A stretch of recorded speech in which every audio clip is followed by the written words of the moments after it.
안녕하세요. 서울대학교 산업공학과 DSBA 연구실의 박사과정 이우준입니다. 제가 이번에 DSBA 연구실 스터디 세미나 AI 베이스 컨트롤 시스템의 5주차의 주제로 설명하게 될 파트는 바로 PID와 강화학습을 합친 PID and RL의 파트 1입니다. 저희 AI 베이스드 컨트롤 시스템 스터디 같은 경우에는 커리큘럼이 다음과 같이 15주차에 나누어져 있습니다. 현재 5주차에 들어섰고요. 그중 강화학습 파트 1에 들어가 있습니다. 강화학습 파트 1 같은 경우에는 총 4가지로 이루어지게 되는데요. 파트 2랑 합쳐서 그중 첫 번째 파트에서는 오늘은 저희 연구실에서 주로 다루지 않은 주제였던 강화학습에 대해서 먼저 짚고 넘어가는 차원에서 강화학습이라는 주제에 대해서만 다뤄보도록 하겠습니다. 저희 연구실 유튜브를 계속 봐왔던 분들께서는 저희 연구실이 크게 3가지 주제에 대해서 다루고 있는 것을 알 수 있었을 것입니다. 첫 번째는 자연어 처리 분야, 두 번째는 이미지, 세 번째는 시계열 분야입니다. 세 분야에 속하지 않는 파트 중인 이 강화학습 파트 같은 경우에는 저희 연구실에서 몇 년 전까지만 해도 계속 다뤘었는데요. 이번 세미나를 기준으로 강화학습을 한번 다시 짚고 넘어가 보자 합니다. 저희 이 자료 같은 경우에는 기존에 저희 연구실 세미나로 진행되었던 약 3년 전에 발표되었던 박사과정 강영원께서 진행한 Introduction of Reinforcement Learning을 참고하고 있고요. 또한 6년 전에 저희 연구실 졸업생인 최희정 박사 분께서 진행한 이 CS294의 7강을 레퍼런스로 삼고 있습니다. 추가로 강화학습에서의 강의로 유명한 유튜버 협페나임님의 강화학습 자료를 바탕으로 오늘 세미나 자료는 만들어졌습니다. 오늘 다룰 논문 같은 경우에는 다음에 두 논문을 다루게 되겠습니다. 첫 번째로 다룰 논문은 Playing Atari with Deep Reinforcement Learning이라는 논문으로 딥마인드 테크놀로지에서 내놓은 논문입니다. 아래 구글 딥마인드랑 같은 회사인데요. 해당 논문을 발표할 때 당시만 하더라도 구글의 인수 전이기 때문에 이렇게 딥마인드 테크놀로지로 따로 표기해 보았습니다. 해당 논문 같은 경우에는 처음으로 이제 CNN과 이 Reinforcement Learning을 성공적으로 결합한 최초의 모델 DQN을 제안했다는 점에서 가장 큰 의의가 있고요. 두 번째 같은 경우에는 Deep Reinforcement Learning with Double Q Learning이라는 논문으로 전 논문 이후에 약 3년 뒤에 나온 논문입니다. 똑같은 회사에서 나온 논문으로 이제 DQN에서 발생하는 overestimation이라는 문제를 완화하기 위해서 더블 Q 러닝 구조를 도입한 DDQN을 제안했던 것이 가장 큰 특징이고, 오늘은 이 기초적인 두 논문을 다룸으로써 전반적으로 강화학습이 어떻게 진행되는지 파악하는 용도로 세미나가 진행된다고 이해해 주시면 되겠습니다. 오늘 세미나 같은 경우에는 이렇게 크게 4개의 챕터로 이루어져 있습니다.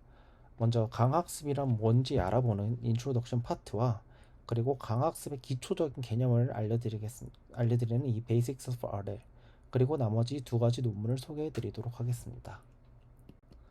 첫 번째로 인트로덕션 파트입니다. 먼저 강학습이란 무엇인지 알려드리고 넘어가도록 하겠습니다. 강학습은 너무나 오래된 개념이고 지금도 많이 쓰이는 개념이기 때문에 이 세미나 영상을 보는 분들이 이미 많이 알고 있을 수 있겠지만 먼저 간단하게만 설명을 하고 넘어가 보자 합니다. 강화학습이란 정해진 정답이 없이 시도하고 보상을 받으며 배우는 방식을 말합니다. 마치 유아기 때 사람이 자전거 타기나 게임 플레이처럼 몸으로 익혀가며 배우는 것과 동일한 거라고 생각해 주시면 되겠습니다. 매 시행을 통해 시행착오를 발생하게 되고, 이를 통해서 점점 더 나은 행동 전략, 즉 폴리시를 찾아가는 방식입니다. 주 응용 분야 같은 경우에는 게임 같은 경우에는 앞서 말했던 딥마인드에서는 알파스타나 알파고 같은 게 있을 것이고, 로봇 제어에 있어서 로봇이 걷거나 물건을 짚는 데 학습을 하는 데 쓸 수 있습니다. 또한 현재 테슬라에서 가장 잘하고 있는 이런 자율주행에 있어서도 도로 상황에 맞는 주행 판단을 학습하는 데 있어 사용할 수 있겠고요. 금융 같은 경우에는 결국에는 주식 투자 전략이나 요즘 같은 경우에는 암호화폐 투자 전략을 세우는 데 있어서 판매와 매입의 이런 기준을 강화학습을 통해서 만들 수 있겠습니다. 추가로 최근에 가장 많이 다뤄지고 있는 파트는 LLM 학습에 있어서 Reinforcement Learning in Human Feedback이나 아니면 TPO, PPO 해당 부분에서 강화학습을 사용하고 있습니다. DPO나 PPO 같은 경우에는 저희 연구실에서 최근에 다룬 세미나가 있으니 궁금하신 분은 한번 확인해 보시면 좋을 것 같습니다. 그러면 이러한 지도학습과 강학습의 가장 큰 차이점은 무엇일까요? 저희가 일반적으로 다루는 지도학습, 즉 슈퍼바이스 러닝 같은 경우에는 주어진 정답지를 푸는 이런 문제집을 푸는 형식과 같습니다. 입력과 정답쌍을 통해서 명시적으로 학습을 하게 됩니다. 강학습 같은 경우에는 이런 정답지가 없이 시행착오를 통해 학습을 하는 과정입니다. 정답 대신에 해당 행동의 좋고 나쁨을 알려주는 보상과 피드백 신호만이 주어집니다. 스스로 이러한 최적의 전략을 찾아 나가는 과정이라 보시면 될 것 같습니다. 그러면 이제 기초적인 reinforcement learning에 대해 알아보도록 하겠습니다. 먼저 강화학습을 알기 위해서 강화학습에 사용되는 가장 기초적인 핵심 용어부터 정리를 해보고 넘어가도록 하겠습니다.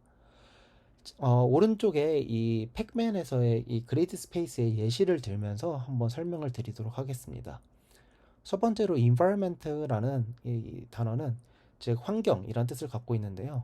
후술할 에이전트가 상호작용하는 세상을 말합니다. 즉 저희가 컨트롤할 에이전트를 제외한 모든 요소를 environment라고 보시면 되겠습니다.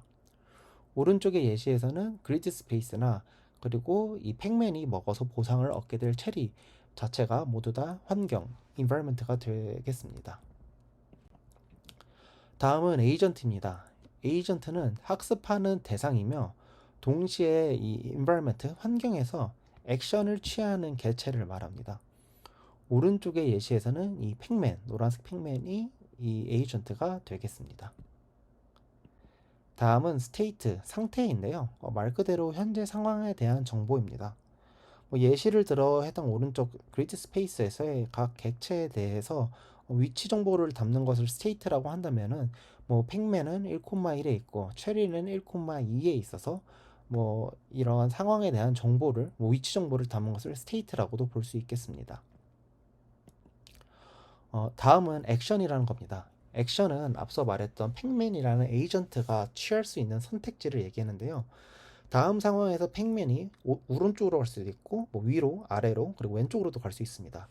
이렇게 에이전트가 취할 수 있는 선택지를 이 액션이라고 할 수 있겠습니다. 다음은 리워드입니다. 리워드 같은 경우에는 한국말로 하면 보상이겠는데요. 즉 행동에 대한 즉각적인 피드백을 리워드를 하겠습니다. 다음 팩맨 게임 세상에서는 팩맨이 체리를 먹을 때 아이템 획득 시 즉 플러스 10점이라는 보상을 받게 된다 했을 때 이 보상이 리워드가 되겠습니다. 강화학습의 주 목표는 결국에는 이 보상값 즉 누적 보상의 기대값을 최대화하는 것에 있겠습니다. 단순히 보상이 아니라 누적 보상이라고 얘기했는데요. 이를 한번 정리해 보도록 하겠습니다. 앞서 말했던 단순한 체리를 먹는 이 결과로 얻게 되는 10점은 리워드라고 합니다. 즉 리워드, 이 보상은 한 행동, 액션을 취했을 때 받는 보상을 얘기합니다. 나아가 리턴이라고 했을 때는 결국에는 모든 프로세스가 끝났을 때, 즉 여기서는 한 에피소드가 끝났을 때의 누적 보상을 얘기합니다. 팩맨이 체리를 먹고 이후에 딸기를 먹고 멜론을 먹어서 최종 30점을 얻게 된다면은 이 리턴은 10이 아니라 30이 되겠습니다. expected return은 앞서의 이 팩맨이 놓인 상황 1,1에서 시작해가지고 앞으로 에피소드가 진행될 동안 받게 될 누적 보상의 기대값을 얘기합니다. 즉 앞서 리턴처럼 30점을 먹게 된다면은 최대 expected return은 30이라고 얘기할 수 있겠죠. 지금까지가 가장 기초적인 스테이트, 에이전트, 인바이러먼트, 액션, 그리고 리워드에 대해서 알아보았습니다. 이후에는 이제 실질적으로 수식적인 부분을 설명하기 위한 각각의 핵심 용어들을 정리를 하겠습니다. 첫 번째로는 policy, 파이입니다. policy라고 하면은 결국에는 이 특정 상태, 즉 팩맨이 1,1에 있고 체리가 1,2에 있을 때 어떤 행동을 할지 정하는 행동 매뉴얼 또는 전략을 의미합니다. 주어진 스테이트에서 어떤 액션을 취하는 게 좋을지 정해주는 함수입니다. 예를 들어 지금 상황에서는 오른쪽에 체리가 있으니 지금은 오른쪽으로 가야 해와 같은 행동의 어떤 위치 상태에서 어떤 방향을 택해야 할지 알려주는 팩맨의 행동 매뉴얼이 되겠죠. 다음은 value 펑션인데요. V나 Q로 불리게 됩니다. 현재의 상태에서 자기의 폴리시나 아니면 지금 취하는 액션이 미래에 얼마나 큰 보상을 가져줄지에 대한 리턴의 기대값이나 판단 기준이라고 얘기할 수 있겠습니다. 예를 들어 지금 이 위치에서 출발하면 체리를 1초 안에 먹을 수 있어 라든 이 위치에서의 가치가 높다, 멀리 돌아가면 가치가 낮은 상태라고 판단할 수 있는 기준이 이 value 펑션이 되겠습니다. 다음은 Q-value인데요. Q-value 같은 경우에는 특정 상태에서 특정 행동을 했을 때 미래에 받을 것이라고 기대되는 보상의 총합을 얘기합니다. QSA라고 부르게 되는데요. 주로 상태 S에서의 행동 A의 가치를 말하게 됩니다.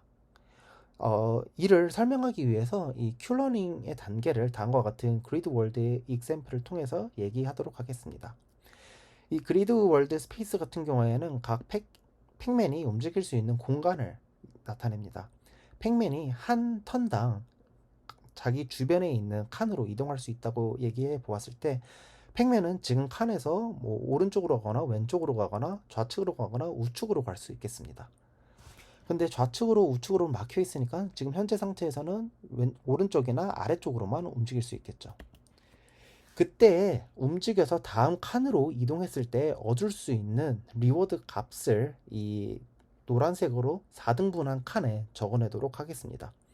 현재 상태에서 이 팩맨이 오른쪽으로 움직였을 때나 아래쪽으로 움직였을 때는 얻을 수 있는 리워드 값이 없기 때문에 0이라고 나타내 보도록 하겠습니다.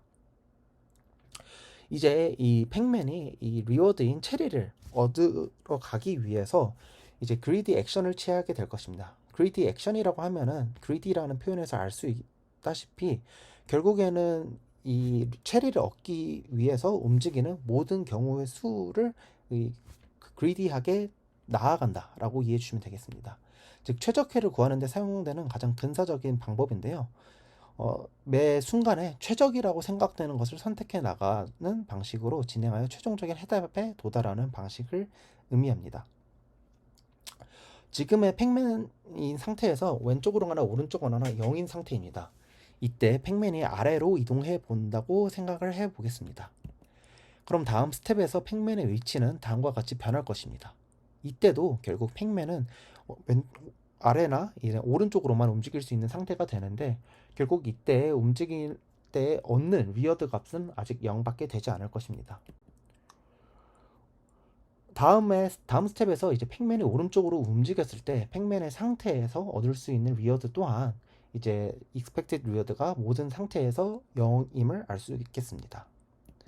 한 칸을 더 움직여 보았을 때도 이 팩맨이 가질 수 있는 다음 스텝에서 가질 수 있는 리워드는 여전히 1임을 알 수 있겠습니다.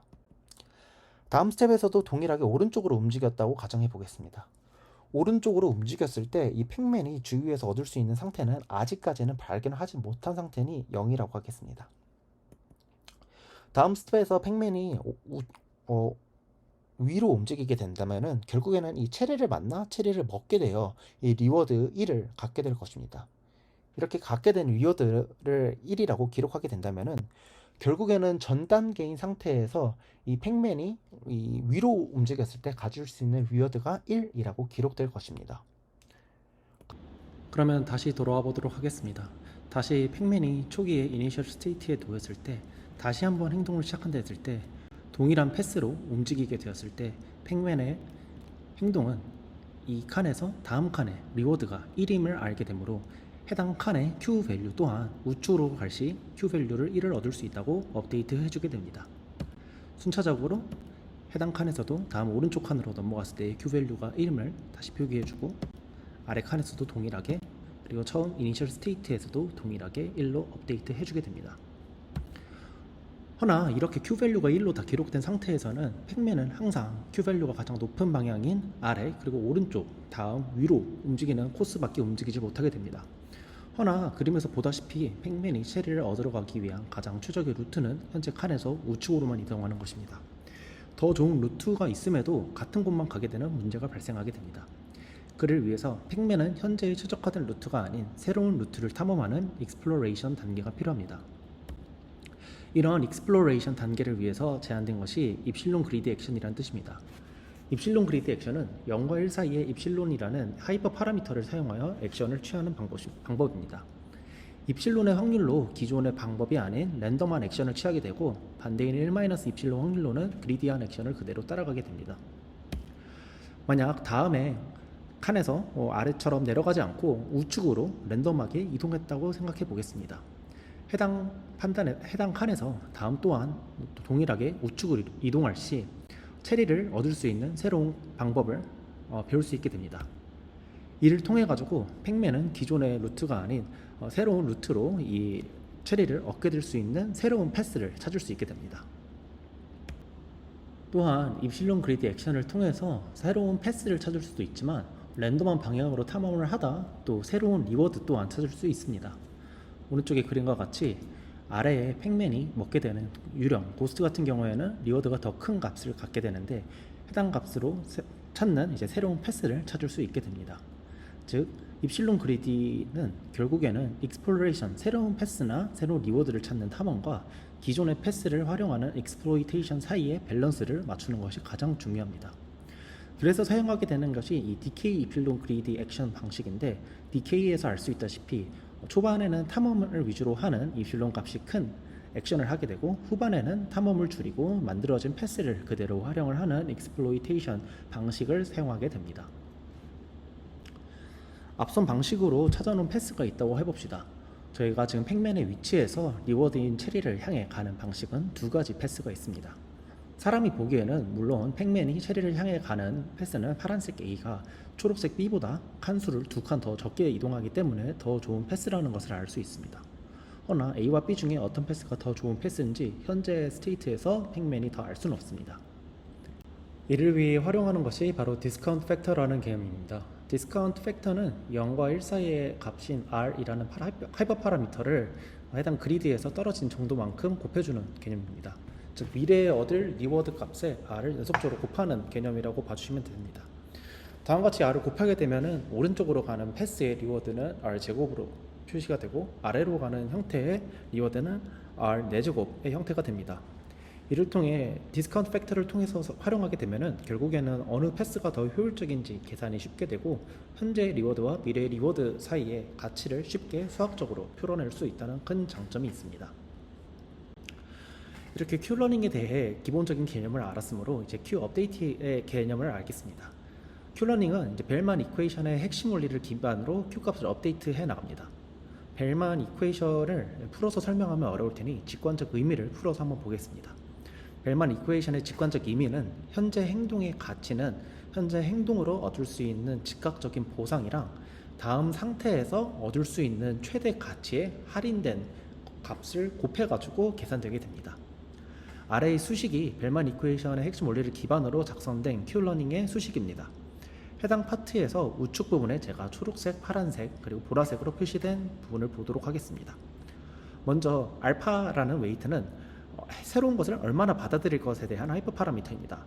기존의 Q 밸류와 새롭게 업데이트되는 Q 밸류 사이에 이런 웨이트를 조절하는 하이퍼 파라미터라고 보시면 되겠습니다. 그러면 우측에 해당하는 새로운 값에 대해서 RT 같은 경우에는 현재 행동, 액션인 AT를 한 뒤에 환경으로부터 받은 즉각적인 보상을 얘기합니다. 그 다음 보라색 텀 같은 경우에는 다음 상태, 즉 액션을 취한 다음에 바뀐 새로운 상태 ST 플러스 1에서 다음 얻을 수 있는 최대의 미래 가치를 얘기합니다. 그렇게 나온 이 보라색 값을 감마라는 할인율을 통해 가지고 미래 가치를 중요하게 생각할지 결정하는 값을 곱해 가지고 이 값을 업데이트 해주게 됩니다.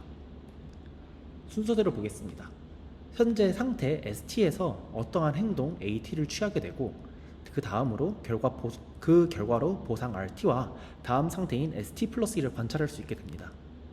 새로운 정보인 RT와 ST 플러스 1을 통해서 행동의 가치인 QSTAT를 업데이트할 수 있게 됩니다. 그렇게 될 때 기존에 알던 가치와 새롭게 계산된 가치 사이를 학습률 알파만큼 타협해서 Q값을 조금씩 반복적으로 업데이트 해나가는 과정이 Q 업데이트 과정입니다. 이런 식으로 Q러닝이 끝났을 때 Q테이블이라는 형태를 통해서 각각의 Q값을 정리할 수 있겠습니다.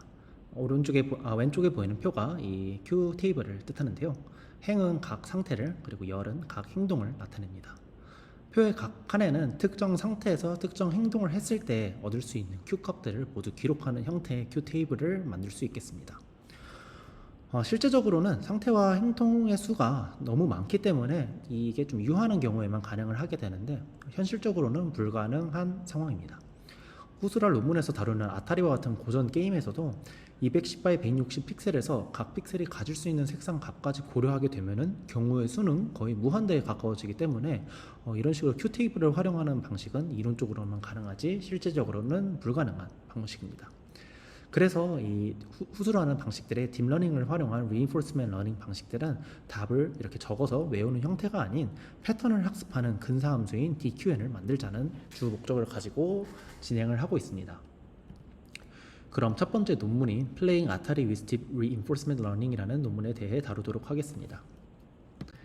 해당 논문에서는 앞서 말했듯 기존의 Q테이블의 한계를 극복하기 위해 신경망을 사용하려는 연구입니다. 이러한 연구는 기존부터 있었지만 고질적인 문제로 인해 학습이 불안정하다는 게 가장 큰 특징이었습니다. 첫 번째 문제는 바로 데이터 상관관계의 문제인데요. 광학습 데이터 같은 경우에는 결국에는 액션에 따라서 바뀌는 이 타겟 목적이 계속 바뀌다 보니까 시간 순서대로 수집되고 해당 데이터들은 연속된 샘플이기 때문에 매우 유사하다는 특징이 있습니다. 이러한 특징들은 결국 데이터가 독립적이고 동일하게 분포되어 있다는 이 IID 가정을 위배하기 때문에 딥러닝 모델의 학습을 매우 불안정하게 만듭니다. 두 번째로는 바로 비정상적인 데이터 분포인데요. 에이전트가 학습 시 매 정책이 계속 변하게 되고 이로 인해서 마주하는 데이터의 분포 역시 계속해서 변화하게 됩니다. 이런 딥러닝 모델의 입장에서는 끊임없이 움직이는 관역을 맞추려는 행위와 같아서 학습이 한 방향으로 수렴하기 어렵다는 큰 특징을 갖게 됩니다. 세 번째 문제는 바로 핸드크래프트 피처에 대한 의존성인데요.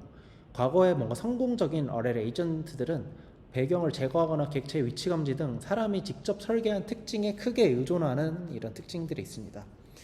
이러한 방식 때문에 특정 게임에만 적용이 가능하고 새로운 환경이나 이런 새로운 게임에 대해서는 일반화 능력이 떨어진다는 것이 특징입니다. DQN의 아키텍처부터 보겠습니다. DQN의 아키텍처 같은 경우에는 일반적인 CNN 모델 구조를 따르고 있는데요. 입력 같은 경우에는 기존의 그 게임 화면 이미지를 흑백으로 변환한 뒤 리사이징을 하고 4개의 프레임을 하나로 묶어서 입력으로 사용하게 됩니다. 4개의 프레임을 한 번에 묶어서 사용하는 이유는 기존의 게임 화면 같은 경우에는 정지된 이미지로는 알 수 없는 객체인 공의 속도나 아니면 적의 이동 방향과 같은 동적인 정보를 파악할 수 없어가지고 4개를 세트로 묶어가지고 입력으로 사용해주게 됩니다. 그리고 아웃풋은 그 현재 상태에서 가능한 에이전트의 모든 행동들, 상하, 좌우, 혹은 공격 같은 값을 Q값을 한 번에 출력을 해주게 됩니다. 이런 아키텍처적 특성 말고 학습에 있어서 이런 키 테크놀로지들이 결국 앞서 말했던 문제점들을 해결한 그 방식인데요. 먼저 첫 번째로 가장 중요한 것이 이 경험 리플레이, 익스피리언스 인플레이 단계입니다. 에이전트가 각각의 상태에 대한 각각의 경험, 이 상태, 행동, 보상, 다음 상태에 대한 정보들을 바로 학습에 쓰이지 않고 우선 리플레이 메모리라는 일종의 메모리 뱅크에 따로 저장을 해두게 됩니다. 학습 시 저장된 경험들 중에 무작위를 미니 배치로 뽑아가지고 학습에 사용하게 되는데요. 이러한 효과를 통해서 랜덤하게 뽑아주는 효과 덕분에 데이터 간의 시간적 상관관계를 깨트려가지고 학습을 안정화한다는 큰 특징이 있게 되고, 두 번째로는 다양한 과거 경험을 계속 재사용할 수 있게 되는 이 리플레이 메모리 구조 덕분에 데이터 분포가 편향되어 있는 문제를 완만하게 만들 수 있게 됩니다. 또한 하나의 경험을 여러 번 재사용해서 사용할 수 있기 때문에 데이터 효율성 측면에서도 매우 나아진 결과를 얻을 수 있었습니다. 다음은 다른 문제 중 하나인 움직이는 타겟에 대해서 생기는 문제를 해결한 방식인 Fixed Q 타겟입니다. 앞서 말했던 Q러닝은 정답을 현재 학습 중인 네트워크 자신이 만들게 되면 정답지가 계속 흔들리는 현상과 같아서 학습이 매우 불안정하게 됩니다. 이를 해결하기 위해 가장 단순한 기법인 Q 네트워크를 분리를 해서 정답을 만드는 타깃 네트워크 Q 세타-와 학습 대상인 온라인 네트워크인 Q 세타를 독립적으로 놔두어 고정된 Q 세타-를 바탕으로 온라인 네트워크 Q 세타를 학습시키게 됩니다. 일정한 주기, C, 예를 들어 만 스텝마다 온라인 네트워크의 파라미터를 타깃 네트워크로 복사를 해줌으로써 결국에는 이 고정된 Q를 고정해 놓고 그에 맞춰가지고 학습을 진행해 주게 됩니다. 실험 결과를 보겠습니다. 각 컬럼의 명은 아타리 게임들, 이 세부 게임들의 이름을 말하는데요. DQN 같은 경우에는 보여준 이 7가지 게임에서 기존 모든 동일한 구조와 동일한 하이퍼 파라미터를 사용한 모델을 사용했음에도 게임과 상관없이 모두 다 높은 성능을 보이고 있고 기존의 강화학습 알고리즘을 모두 다 능가하는 것을 확인할 수 있을 겁니다. 브레이크아웃 퐁 등과 같은 세 개의 게임에서는 인간 전문가의 점수 또한 뛰어넘은 것을 확인할 수 있습니다. 게임별 맞춤 설계를 진행한 것이 아니라 하나의 범용 에이전트를 만들어가지고 이 모든 것을 해냈다는 점이 가장 큰 의의를 갖습니다. 또한 학습률 그래프를 통해 보게 되면은 에버리지 리워드 그래프인 왼쪽 2개를 보게 된다면은 에이전트의 정책이 계속 변함으로 매우 불안정하고 변동성이 큰 결과를 볼 수 있겠습니다. 허나 궁극적으로 취해야 할 이 Q밸류들의 에버리지 값을 보게 된다면은 학습이 진행되면 진행될수록 결과적으로 얻게 되는 Q밸류가 모노토닉하게 상승하는 것을 확인할 수 있습니다. 이를 통해 익스피리언스 리플레이나 아니면 픽스 큐 타겟 같은 기법 덕분에 외부 환경의 노이즈와 상관없이 안정적인 학습이 이루어지고 있음을 알 수 있게 됩니다. 정리하자면은 심층 신경망과 이 강화학습을 성공적으로 결합한 최초의 모델 이 DQN을 제안했다는 것이 해당 연구의 가장 큰 의의가 되겠고요. 기존의 reinforcement learning을 딥러닝에 적용한 모델들이 갖고 있는 여러 문제점들을 해결한 experience replay나 fixed Q 타겟 같은 테크닉을 통해서 학습 불안정성을 해결했다는 것 또한 가장 큰 의의 중 하나입니다. 후스랄 논문에서 말한 해당 논문의 한계점 같은 경우에는 큐러닝을 행동을 선택하고 평가할 때 모두 맥스 연산을 사용한다는 점이 이 포지티브 바이어스를 누적시켜가지고 예상보다 실제 가치보다 더 높게 Q 값을 예측하는 이런 오버 에스티메이션 경향이 나타나게 됩니다. 이를 해결하기 위해서 다음에 설명하는 논문에서 DDQL을 제안하고 이를 해결하게 됩니다. 이 Deep Reinforcement Learning with WQ Learning이라는 논문은 AAAI 2016년에 공개된 논문으로 동일한 저자들이 작성한 논문입니다. 앞서 말했던 표준 Q러닝과 DQN은 학습 과정에서 행동의 가치를 실제보다 높게 평가하는 경향이 있게 됩니다. 과대평가의 원인은 이 맥스 연산자에 있게 되는데요. 다음 상태 ST 플러스 1에서 최적 행동을 선택하고 평가하는데 동일한 네트워크인 이 타겟 네트워크를 사용하는 게 가장 큰 문제라고 얘기를 하고 있습니다. 추정 오차가 있는 값들 중 가장 높은 값들이 선택될 가능성이 커져서 시스템적으로 업워드 바이어스가 발생을 하게 됩니다. 이를 통해 불균이랑 과대평가, 즉 오버 에스티메이션이 생겨가지고 특정 행동의 가치만 높게 평가되는 이 서브 옵티멀 폴리시를 학습하게 됩니다. 예를 들자면은 오른쪽으로 가면 게임이 끝나서 그 리워드를 받게 되는 게임인데 버그로 위로 상승했더니 게임이 끝난다 이런 식으로 정상적인 폴리시가 아닌 서브 옵티멀 폴리시를 배워가지고 리워드를 받게 되는 불균일한 러닝이 진행될 수 있고요. 학습 불안정성을 초래한다는 것 자체가 이 Q밸류랑 실제 예측된 Q밸류랑 실제 Q밸류랑 다르게 되어가지고 가치 추정치가 비정상적으로 급증할 때 실제 점수는 하락하는 이런 현상이 발생할 수 있게 됩니다. 이 DDQN 아키텍처 같은 경우에는 기존의 DQN과 동일한 방식을 따르게 됩니다. 그리고 이미 존재하는 타깃 네트워크랑 온라인 네트워크 구분하는 방식도 동일하게 쓰고요. 허나 두 개의 네트워크의 역할을 명확하게 구분해주게 됩니다. 행동 선택에 있어서는 현재 학습 중인 온라인 네트워크 Q세타를 통해서 다음 상태 S'이 어떤 행동이 최선일지 결정해주게 되게 되고 가치 평가에 있어서는 선택된 행동의 가치가 실제로 얼마인지는 타겟 네트워크 Q세타 마이너스를 사용하여 평가를 하게 됩니다. DQN과의 차이를 보게 되면은 DQN은 타겟 네트워크가 액션 선택과 평가를 둘 다 하기 때문에 Q값의 과대 추정 가능성이 발생을 하게 되고 DDQN 같은 경우에는 온라인 네트워크는 선택만, 타겟 네트워크는 평가만 하는 방식을 통해서 온라인 네트워크가 특정 행동의 가치를 실수로 높게 평가하더라도 타겟 네트워크까지 동일한 실수로 그 행동의 가치를 높게 평가할 확률이 낮아지게 됩니다. DQN 같은 경우에는 타겟 네트워크가 다음 상태의 Q값 중 가장 큰 값을 선택하는 방식을 취했다면 DDQN은 온라인 네트워크가 다음 상태에서의 최고 액션을 선택을 하게 되고 타겟 네트워크는 그 선택된 액션의 Q값을 평가하는 데에만 사용하게 됩니다. 이를 통한 개선 방안을 보게 되면은 DDQN 같은 경우에는 Q밸류 추정치, 즉 오른쪽 그림에 보이는 직선과 비교를 해보면 되는데요. 파란색 같은 경우에는 DDQN, 빨간색 같은 경우에는 DQN을 의미합니다. 파란색 같은 경우에는 실제 값인 이 직선과 예측 값들과의 괴리가 훨씬 더 감소된 것을 확인할 수 있겠고 DQN 같은 경우에는 오버 에스티메이션 문제가 발생하여 그 괴리가 커진 것을 확인할 수 있습니다. 이러한 Q밸류 오버 에스티메이션 문제를 해결함으로써 학습 안정성을 확보해 기존의 DQN에서 불안정한 학습을 보였던 게임들에서 매우 안정적인 학습 곡선을 보이는 것이 이 DDQN에서의 가장 큰 개선점입니다. 게임의 실제 점수 결과를 보게 되면 특정 게임에서 3배나 아니면 30배 정도의 아주 극적인 점수 향상을 기록한 것을 확인할 수 있었습니다. 오늘 세미나를 요약해 보도록 하겠습니다. 오늘 세미나를 통해 강학습의 기초인 에이전트, 리워드, Q밸류의 정의와 그 역할에 대해서 알아보았습니다. 추가로 펄리시나 밸류 펑션 그리고 expected return을 극대화하는 방식인 이 Q러닝을 통해 가지고 강학습이 어떻게 진행되는지 기초적으로 다뤄보았습니다. 또한 RL과 딥러닝을 합친 이 DQN과 DDQN의 문제의 정의나 해결 방안에 대해서 확인해 봄으로써 DL에서 RL이 어떻게 쓰이는지 알아보았습니다. 오늘 세미나를 통해 가지고 뒤에 나올 이제 PID 컨트롤과 RL을 합친 연구에 대한 부분을 이해에 큰 도움이 되었으면 좋겠습니다. 네, 지금까지 저는 세미나를 진행한 서울대학교 DSP 연구실 박사과정 이유준이었습니다. 감사합니다.